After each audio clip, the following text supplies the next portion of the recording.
तो और भाई लोग कैसे हो आप सब लोग मेरे यार। तो एपिसोड की शुरुआत वहीं से होता है जहां से कि पिछला एपिसोड खत्म हुआ था। पिछले एपिसोड में हम सभी लोगों ने देखा था कि चोइगंग ने सभी जापानी हंटर के कोर को डिस्ट्रॉय कर दिया था, जिसके वजह से वो सभी अपने सुपर पावर का इस्तेमाल नहीं कर पा रहा था। और इस चीज का फायदा उठाकर यामाटो ने उन सभी हंटरों को मरवा दिया था और उसका इंजाम चोइगंग के ऊपर लगा दिया था। तो अब हमें आगे दिखाया जाता है कि चोइगंग को कुछ भी समझ में नहीं आ रहा होता है और वो बहुत ही ज्यादा गुस्से से एक जोरदार चीख मार के उन सभी चींटियों को मारने लग जाता है। वो वहाँ पर सभी चींटियों को मार रहा होता है और तभी हमें दूसरे साइड पे कुछ हंटरों को दिखाया जाता है जिनको कि बहुत सारे चींटियों ने चारों ओर से घेर लिया है। वो हंटर्स बोलता है हमें इन चींटियों ने चारों ओर से घेर लिया है, हम इनके सामने ज्यादा देर तक बिल्कुल भी नहीं टिक सकते। और तभी वहाँ पर चोइगंग पहुँच जाता है और उन सभी चींटियों को मारकर उन हंटर्स को बचा लेता है, जो देखकर वो हंटर्स हैरान होते हुए बोलता है क्या कैमरा गाय हम सबको बचा रहा है। दूसरी ओर चोइगंग बहुत ही ज्यादा परेशान होते हुए बोलता है धत्तरी की सिचुएशन तो बद से बदतर होता जा रहा है, क्या सोयुन अभी तक रेडी नहीं हुआ है। और तभी दिखाया जाता है कि अचानक यामाटो चोइगंग के ऊपर अटैक कर देता है। चोइगंग अपने शावल से उसके अटैक को रोक लेता है और यामाटो अपने पूरे ताकत के साथ चोइगंग को नीचे की ओर दबाते हुए बोलता है इन कमीनों को बचाते हुए तेरे लिए फाइट करना बहुत ही ज्यादा मुश्किल है ना।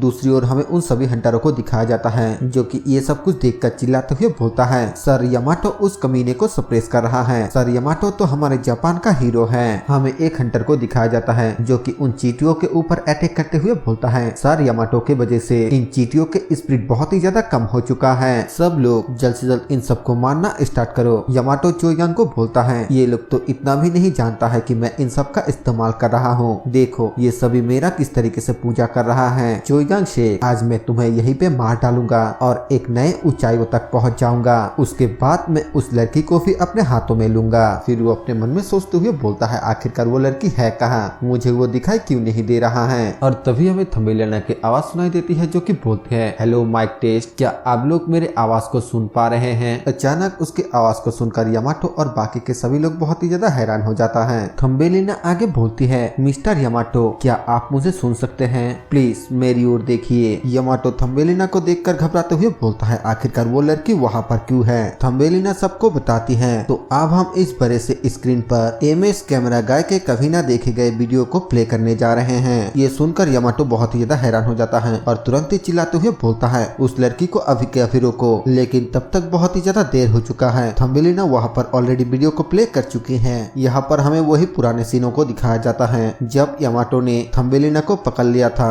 और अपने बारे में सब कुछ चोइगंग को बता रहा था। सभी लोग उस वीडियो को देखते हुए बोलता है उसने एक कंक्रीट को कंट्रोल किया और वो उस लड़की को चींटियों के घोंसले में ले जाना चाहता है। इसका मतलब तो इन सब के पीछे इमेज कैमरा गाय नहीं है बल्कि यही है। वो चिल्लाते हुए बोलता है नहीं ये बिल्कुल भी सच नहीं है, ये वीडियो फेक है। सभी लोग चिल्लाते हुए बोलता है तुम क्या बकवास कर रहे हो, उस पहले जगह पे उसके पास उस तरह के वीडियो कैसे हो सकता है। चोइगंग यामाटो को बोलता है यामाटो क्या तू मेरा चैनल का नाम भूल चुका है, मैं वही एमएस कैमरा गाय हूँ। यामाटो बोलता है कुत्ते अपना बकवास बंद कर, आखिरकार तूने ये वीडियो कब रिकॉर्ड किया, तेरे पास तो कैमरा भी नहीं था। चोइगंग बोलता है आखिरकार मेरे पास कैमरा क्यों नहीं होगा, जरा अपने ऊपर तो देख, मेरा कैमरा बट चारों ओर उड़ रहा है और आसपास के सारे चीजों को रिकॉर्ड कर रहा है। ये सब कुछ देखने के बाद यामाटो बहुत ही ज्यादा घबराते हुए चोइगंग को गाली देने लगता है। इसके बाद हमें दिखाया जाता है कि थंबेलिना नए प्राइम मिनिस्टर को बोलती है यही ट्रम्प कार्ड है जिसके बारे में मुझे चोइगंग ने कहा था। प्राइम मिनिस्टर हमारी मदद करने के लिए आपका बहुत बहुत शुक्रिया। प्राइम मिनिस्टर बोलता है आप दोनों के वजह से आज यामाटो के असलियत सारे लोगों के सामने आ गया। मैं एक क्रिमिनल हूँ क्योंकि मैंने सोचा था कि अगर जापान सेफ हो जाता तो फिर सब कुछ बिल्कुल ठीक हो जाता। मैंने बिना सोचे समझे यामाटो का साथ दिया, मेरे एक गलत डिसीजन के वजह से इतने सारे लोग मारे गए, मैं और किसी को भी मरते हुए देखना नहीं चाहता हूँ। फिर वो थंबेलिना के सामने सर झुकाते हुए बोलता है प्लीज हमारे जापान को बचा लीजिए। थंबेलिना बोलती है आपको चिंता करने की कोई भी जरूरत नहीं है प्राइम मिनिस्टर, चाहे कोई कुछ भी क्यों ना करे, चोइगंग शेख सबसे ज्यादा ताकतवर है, वो किसी को भी कुछ भी बुरा करने नहीं देगा। हमें चोइगंग को दिखाया जाता है जो कि यामाटो के गाल पर एक जोरदार थप्पड़ लगाते हुए बोलता है तेरे जैसे गद्दार के ऊपर अगर मैंने अपने शावल से अटैक किया तो फिर इससे मेरे शावल का बहुत ही ज्यादा बेइज्जती हो जाएगा। अब तेरे पास जो कुछ भी है तू इस्तेमाल कर, मैं तुझसे मेरे इस खाली हाथ से ही सामना करूंगा। जो सुनकर यामाटो बोलता है क्या, और फिर तुरंत ही अपने काटना के साथ खड़ा होते हुए बोलता है मैं आज चींटियों के पूरे ताकत का इस्तेमाल करके तुझे मार डालूंगा। यह बोलकर वो चींटियों के एनर्जी को एब्जॉर्ब करने लगता है और फिर एक बहुत ही ऊंचा जंप करके चोइगंग के ऊपर अटैक करने के लिए आते हुए बोलता है गॉड की पावर पावर और साथ ही में मेरे कोर के पावर। तुझे लगता है कि तेरे जैसा इंसान मेरे इस फाइनल स्ट्राइक को रोक सकता है? अब मरने के लिए तैयार हो जा ब्रेड। ये बोलकर वो चोइगंग के ऊपर अटैक कर देता है, लेकिन चोइगंग हल्का सा साइड होकर सिर्फ अपने पंच को उसके सामने कर देता है और इसी से उसका हालत बहुत ही ज्यादा बुरा हो जाता है। उसके मुंह से झाग निकलने लगता है। यामाटो बोलता है आखिरकार ये कैसे पॉसिबल हो सकता है? चोइगंग अपने पंच को बनाते हुए बोलता है बेवकूफ कहीं का, अगर मैं इसको डॉस कर सकता हूँ तो फिर मैं इस अटैक को अपने ऊपर क्यों लूंगा?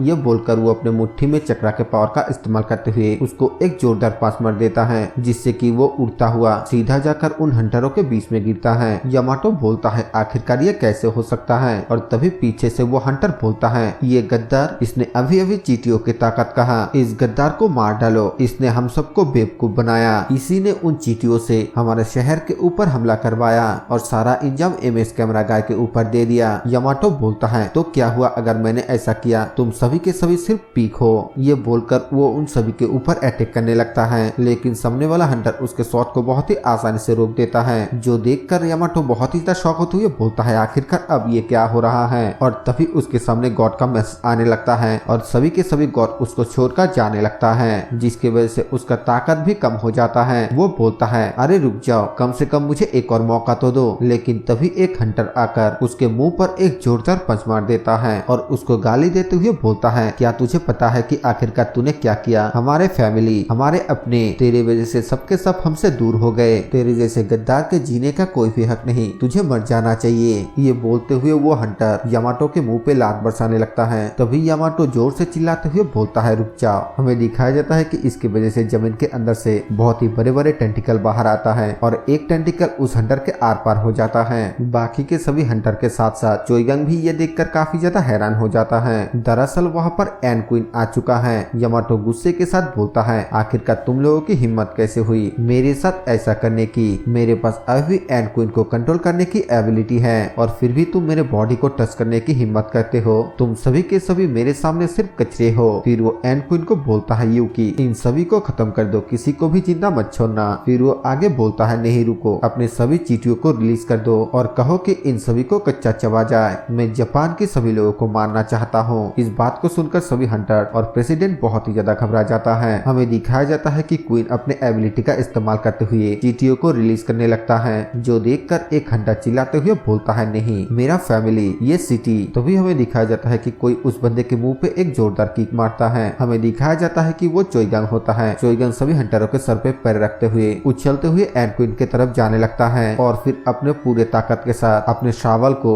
एन क्वीन की तरफ फेंक देता है, जिसकी वजह से उसका शावल एन क्वीन की छाती के आर पार हो जाता है। और फिर चोइगंग उसको बोलता है अब तुम पीसफुली रेस्ट कर सकते हो यूकी। एन क्वीन चोइगंग के बातें सुनकर एक स्माइल देता है, जिसके बाद हमें दिखाया जाता है कि उसके पूरे बॉडी धीरे धीरे डिस्ट्रॉय होकर वहां से गायब हो जाता है। और इसी सीन के साथ ये एपिसोड यहीं पे खत्म हो जाता है।